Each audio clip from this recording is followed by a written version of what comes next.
오늘 우리에게 주시는 하나님의 말씀은 사도행전 2장 1절에서 13절의 말씀입니다.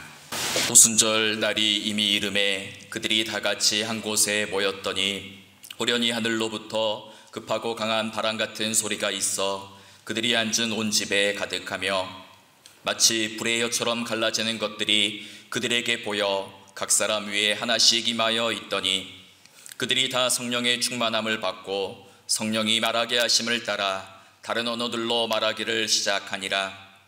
그때에 경건한 유대인들이 천하 각국으로부터 와서 예루살렘에 머물러 있더니 이 소리가 남에 큰 무리가 모여 각각 자기의 방언으로 제자들이 말하는 것을 듣고 소동하여 다 놀라 신기하게 여겨 이르되 보라, 이 말하는 사람들이 다 갈릴리 사람이 아니냐? 우리가 어찌 우리 각 사람이 난 곳 방언으로 듣게 되는 것이 어찌 됨이냐? 우리는 바데인과 메데인과 엘람인과 또 메소보다미아, 유대와 갑바도기아, 본도와 아시와 부르기아와 밤빌리와 애국과 및 구레네에 가까운 리비아 여러 지방에 사는 사람들과 로마로부터 온 나그네 곧 유대인과 유대계에 들어온 사람들과 그레데인과 아라비아인들이라. 우리가 다 우리의 각 언어로 하나님의 큰일을 말함을 듣는도다 하고 다 놀라며 당황하며 서로 이르되 이 어찌 된 일이냐 하며 또 어떤 이들은 조롱하여 이르되 그들이 세술에 취하였다 하더라. 아멘. 네, 오늘은 성령 강림 주일입니다. 성령 강림 주일 아침에 우리 모두에게 성령의 은혜가 가득 임하기를 소망합니다. 우리 옆 사람과 이렇게 인사해 볼까요? 성령 충만한 사람들이 됩시다. 성령 충만한 사람들이 됩시다. 아멘.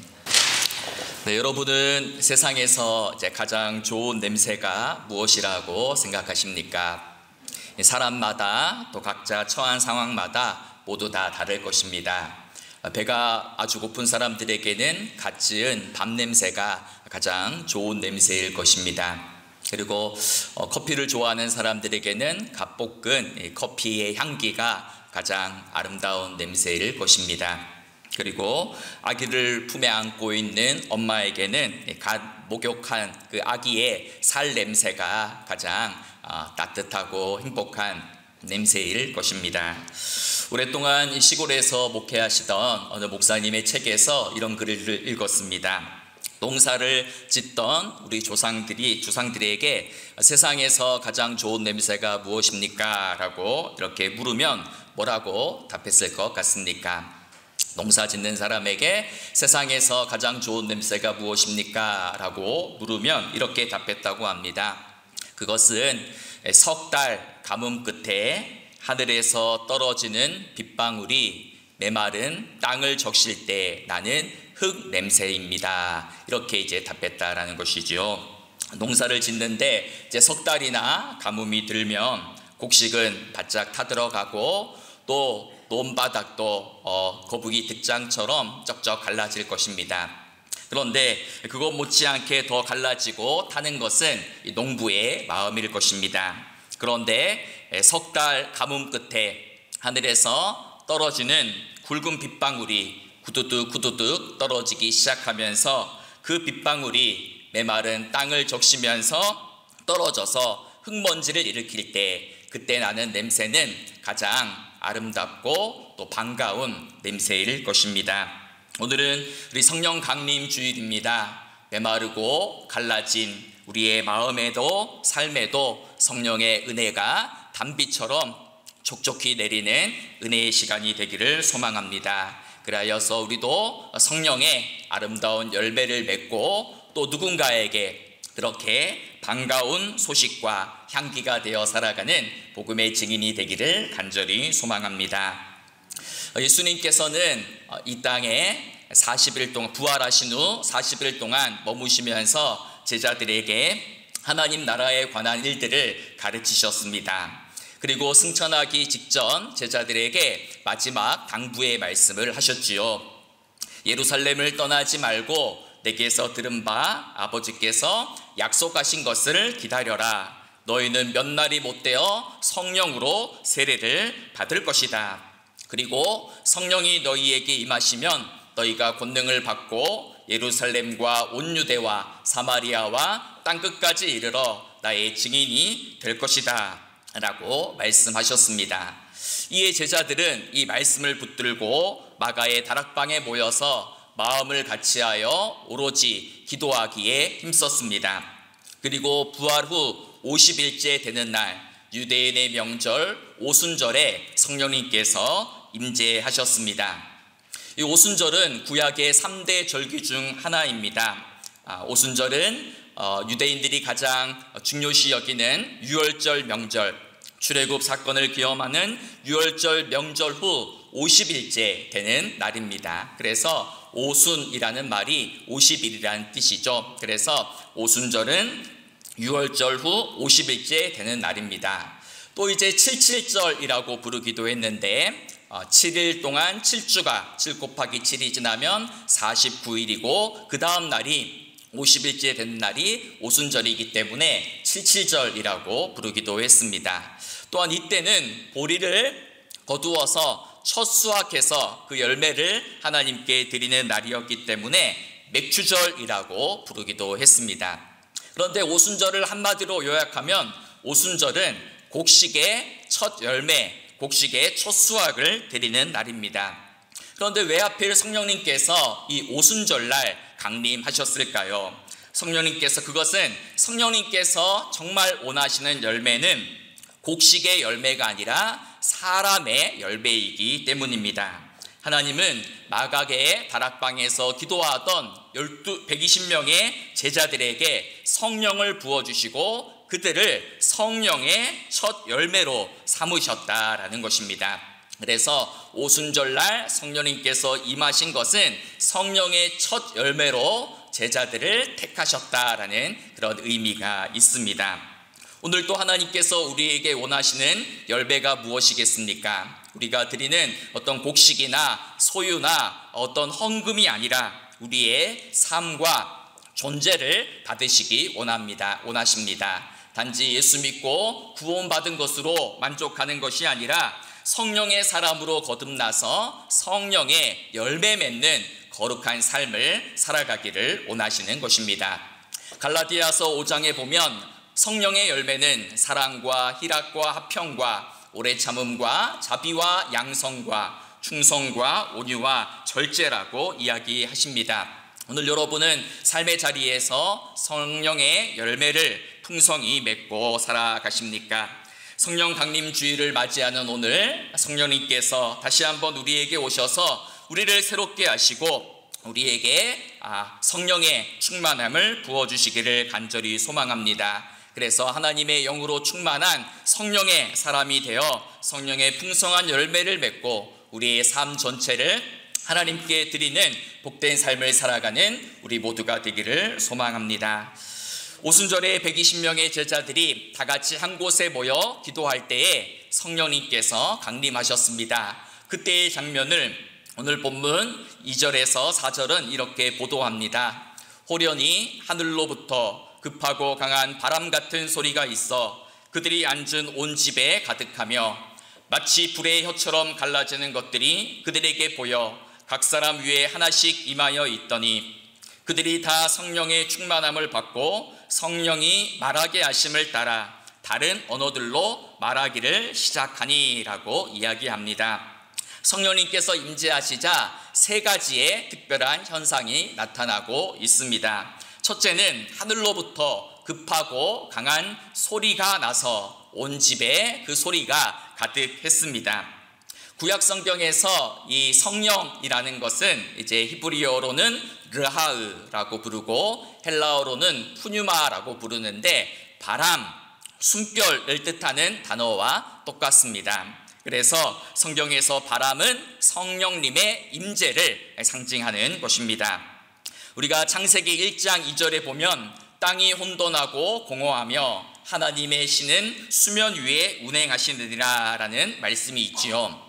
여기서 하나님의 신이 무엇인가? 그것이 바로 하나님의 영이신 성령님을 가리킵니다. 그리고 수면 위에서 운행하신다라고 했을 때 이 운행한다라는 것은 알을 품다, 날개를 치다라는 그러한 의미가 있습니다. 마치 새가 알을 품듯이 새가 알을 품고 그 위에서 날개로 나풀거리는 그러한 모습인 것입니다.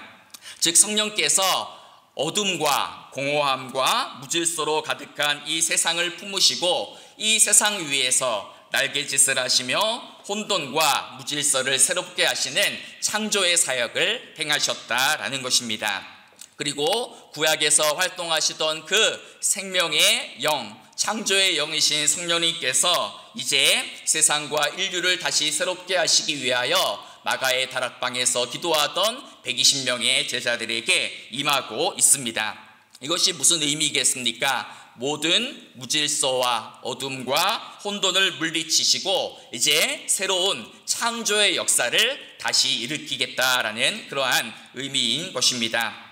창세기에 보면 하나님께서 사람을 흙으로 지으시고 그 흙으로 지은 사람에게 생기를 그 코에 불어넣으시니 사람이 살아있는 생명이 되었다라고 말씀하시죠. 마찬가지로 우리도 하나님의 생기를 받아야 합니다. 하나님의 성령이 우리에게 오셔야지만 우리가 그 성령의 바람, 생명의 바람을 통하여 다시 새로운 존재로, 온전한 존재로 거듭날 수 있는 것입니다.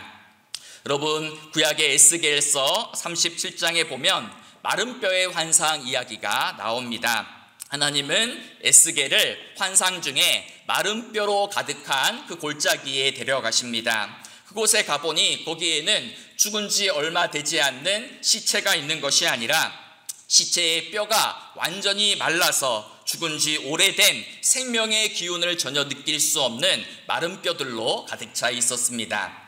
이 마른 뼈는 무엇을 상징하겠습니까? 바벨론에서 포로 생활을 하면서 더 이상 미래도 내일도 희망도 없이 살아가는 이스라엘 백성들의 영적인 모습을 비유하고 있습니다. 그런데 하나님께서는 마른 뼈들을 향하여 하나님의 말씀을 대언하라라고 이야기합니다. 그러자 하나님의 말씀을 들은 죽은 뼈들이 움직여져서 뼈들이 서로 맞붙고 힘줄이 생기고 살과 피부가 생겨났습니다. 그런데 아직 완전히 살아난 것은 아닙니다. 겉모습과 형태는 있지만 그 안에 생명이 없었습니다. 이에 하나님께서는 에스겔서 37장 9절을 통하여 이렇게 말씀하시지요. 생기야, 사방에서부터 와서 이 죽임을 당한 자에게 불어서 살아나게 하라라고 말씀합니다. 여기서 이 생기가 바로 루아흐, 하나님의 성령입니다.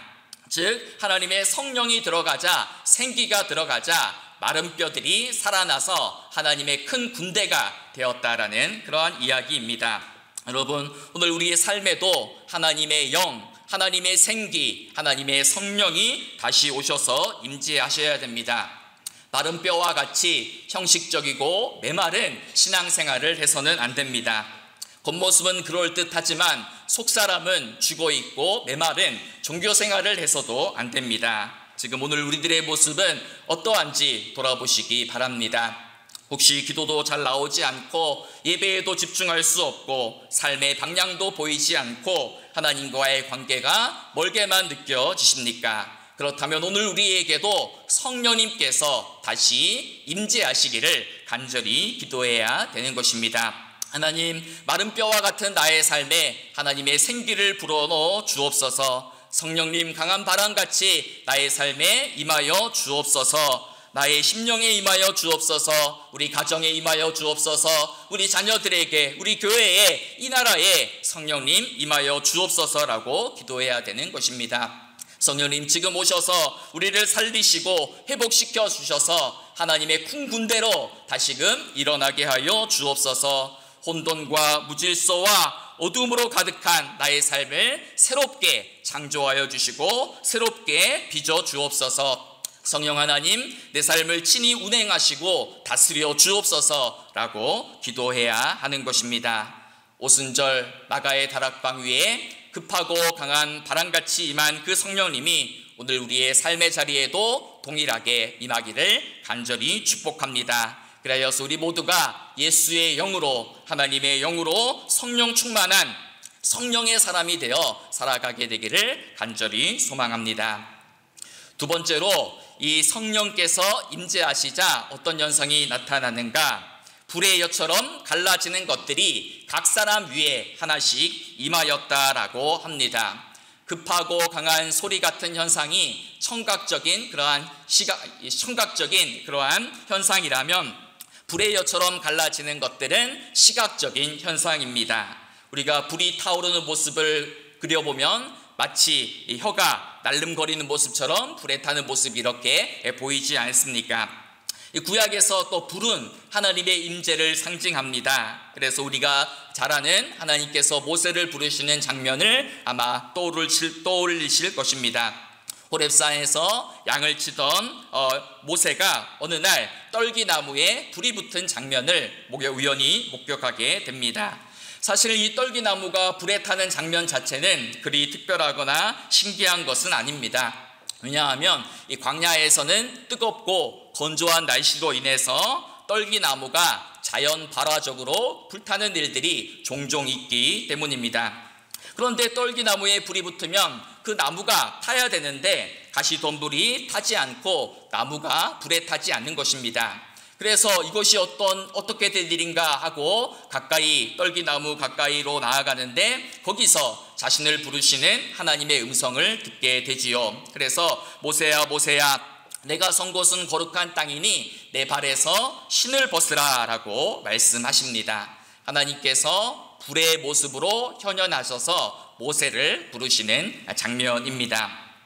또 열왕기상 18장에 보아도 하늘에서 불이 떨어지는 그러한 장면이 있습니다. 바로 선지자 엘리야가 바알과 아세라 선지자 850명과 대결하는 장면입니다. 하늘에서 불로 응답하는 신이 진짜 신이다라는 이러한 내기를 걸고 활동이 일어나죠. 그런데 이 엘리야는 어떤 일을 합니까? 제단에다가 4통의 물을 3번이나 걸쳐서 붓습니다. 총 12봉의 물을 붓고, 그래서 물이 제단 주위로 흘러 넘치고 그 옆에 도랑에도 가득 차 있는 상황에서 이렇게 기도하죠. 여호와여 내게 응답하옵소서 라고 기도하니 하늘에서 여호와의 불이 떨어져서 번제물과 나무와 돌과 흙과 도랑의 물까지 다 핥는 그러한 나타났다라는 이야기입니다. 여러분, 구약에서는 모세만 하나님의 불을 보았고 엘리야에게만 그 불이 임했는데 오순절에는 그 불이 120명의 제자들에게 하나씩 모두 다 임하고 있는 것입니다. 불이 하는 역할을 무엇입니까? 불은 모든 죄악을 태워서 정결하게 하고 모든 것을 새롭게 하는 그러한 역할을 합니다. 이 세상의 모든 악과 모든 죄와 모든 불의함을 태워서 순금처럼 정결하게 하고 모든 것을 새롭게 하시는 불이 바로 성령의 불입니다. 그런데 이 불이 오순절날, 성령이 오순절날 임했다라는 것이 무엇을 의미하겠습니까?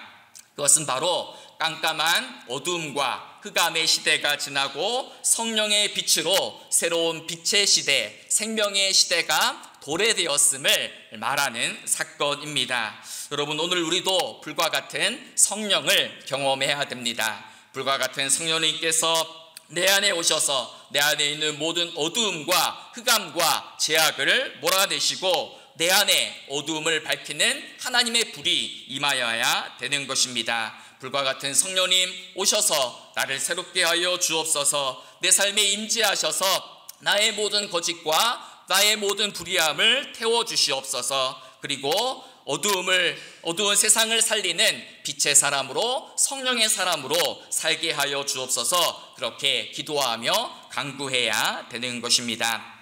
오늘 본문 3절과 4절에 따르면 불의 혀처럼 갈라지는 것들이 그들에게 보여 각 사람 위에 하나씩 임하여 있더니 그들이 다 성령의 충만함을 받았다라고 이렇게 말씀합니다.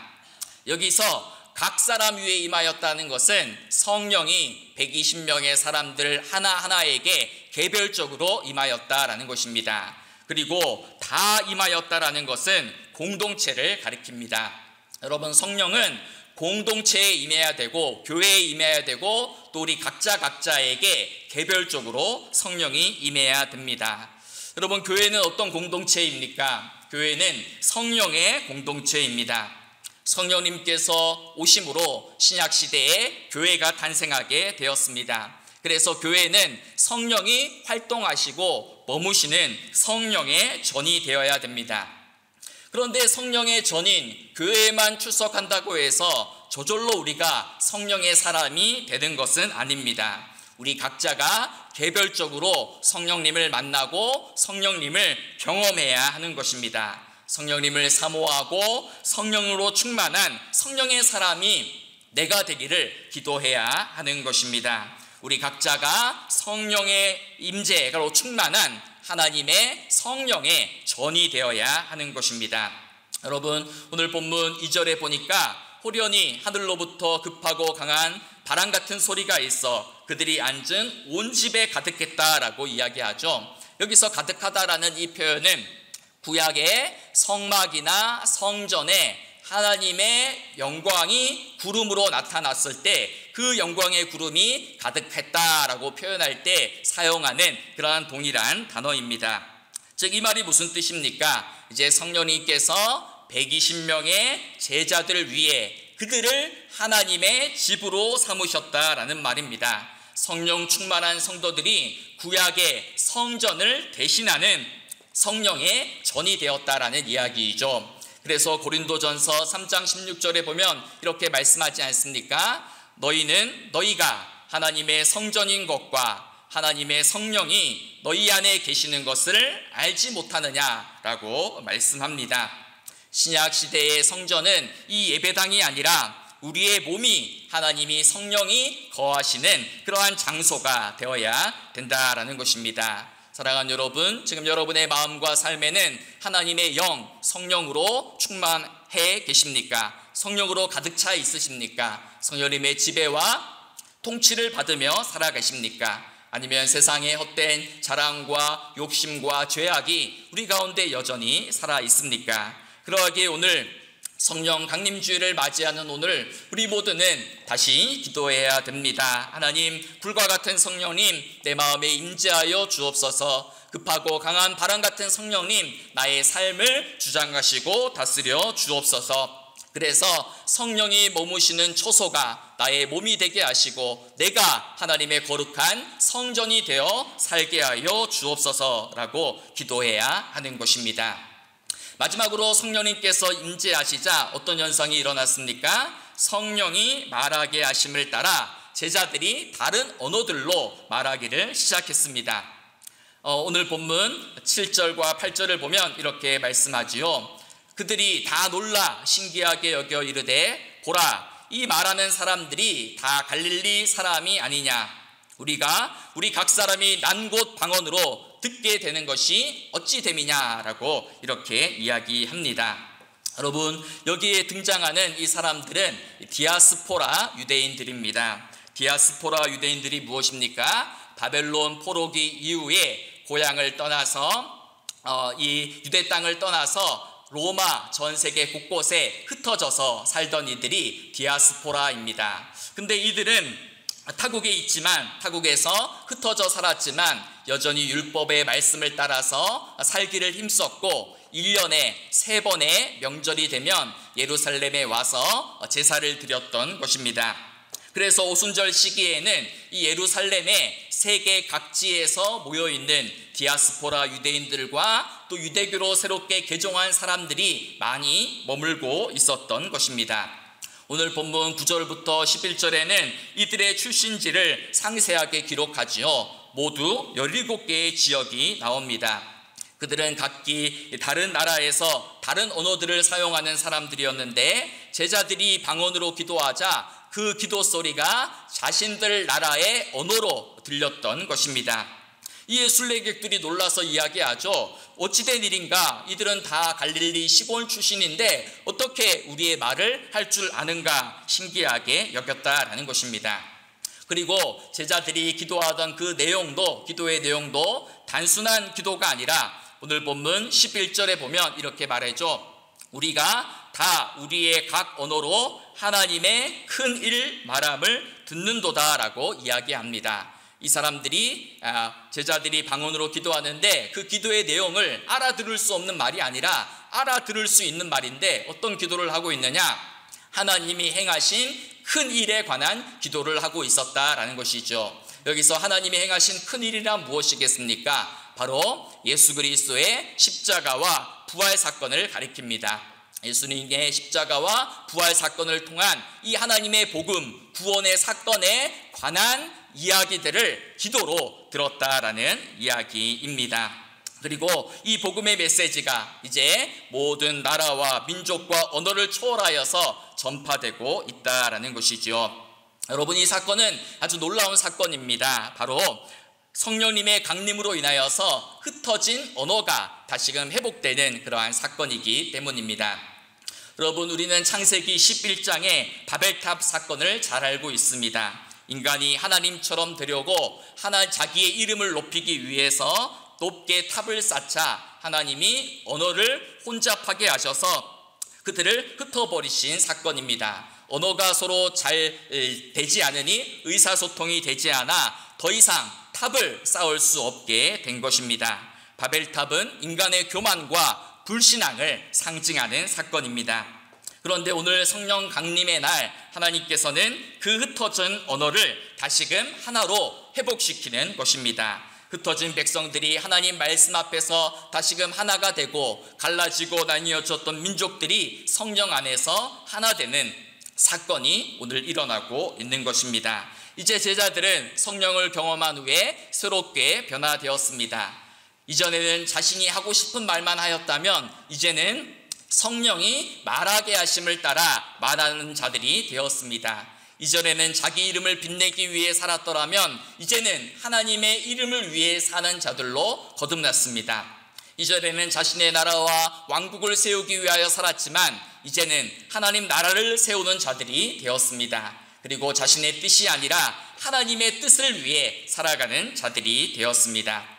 깨어진 모든 관계와 언어가 회복되고 갈라진 공동체가 하나 되는 그러한 역사가 나타난 것입니다. 이것이 바로 성령의 역사이고 이 동일한 역사가 오늘 우리에게도 동일하게 임하기를 간절히 소망합니다. 지금도 성령님께서는 우리에게 임하십니다. 오늘 성령 강림 주일을 맞이하는 우리는 이렇게 기도해야 합니다. 오소서 성령이여, 오소서 성령님이여, 오셔서 나를 새롭게 하여 주옵소서. 급하고 방한 바람같이 불같이 임하셔서 나의 모든 죄를 태우시고 나를 새롭게 하여 주옵소서라고 기도해야 되는 것입니다. 성령님이 임하시면 모든 깨어진 관계가 회복되고 언어가 회복되고 믿음이 다시금 살아나고 나의 욕심과 나의 죄가 죽고 나의 이름과 나의 영광이 아닌 하나님의 이름과 나라와 영광을 위하여 살아가는 그러한 결단이 일어나는 것입니다. 오늘 성령 강림 주일을 맞이하여 마가의 다락방에 임하셨던 그 뜨거운 성령의 불길이 우리 교회에도 임하고 우리의 삶의 자리에도 임하고 우리 자녀들에게도 임하고 이 나라 이 민족에게도 온전히 임하기를 간절히 소망합니다. 그래서 우리도 성령으로 충만한 사람들이 되어서 우리의 입을 열어 하나님의 큰 일을 말하고 땅끝까지 복음을 전하는 증인의 삶을 살아가는 우리 모두의 복된 삶이 되기를 간절히 축복합니다.